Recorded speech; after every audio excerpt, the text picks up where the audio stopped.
Jimi and his friends formed several bands while growing up, and his grandmother, Nora Hendrix, let them rehearse in her home. And when the boys was practicing around here, and simmer down on that old bass thing that you got, I said, have you got to put all that noise in there? I said, that kills the music.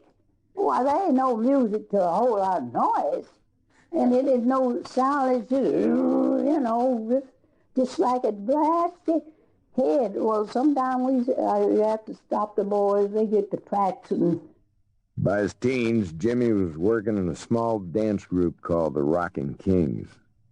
Though he was very creative and wrote a lot of poetry, Jimi never finished high school and instead joined the paratroopers. He got out in 1963 and continued with his biggest passion in life, music. Back in rhythm and blues greats like B.B. King, Little Richard, and Jackie Wilson. At times, Jimi played with a group of his own under the names Jimmy James and Maurice James.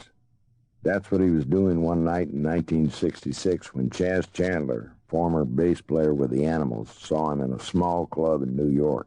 He was playing in a little club called the Cafe One in Greenwich Village. He just met the musicians that afternoon when I saw him. He got about $15 for doing 4 shows a day there.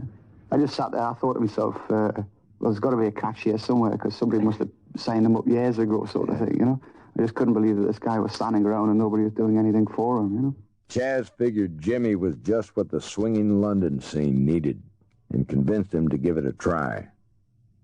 Once in England, things happened quickly. He just went around, sat in with groups at first. Like he sat in with a cream at a college at the Regent Polytechnic, and Eric just freaked over him, Eric Clapton. And they were a very powerful name at the time. They just kept on raving about him. And in no time at all, the concerts were full.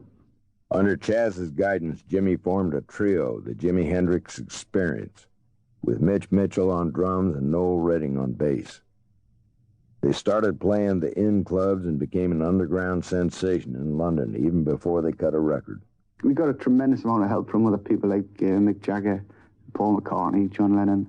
They would go out of their way to rave about him in interviews and things like that. They would turn the course of an entire interview around just to talk about Jimi Hendrix. And he got almost like a legendary name so very fast. Within a few short months, Chas had the Experience in the studio cutting their first single that became an instant British smash, Hey Joe. Though the Experience took off quickly, Mitch Mitchell recalls that those early days were filled with financial hardship.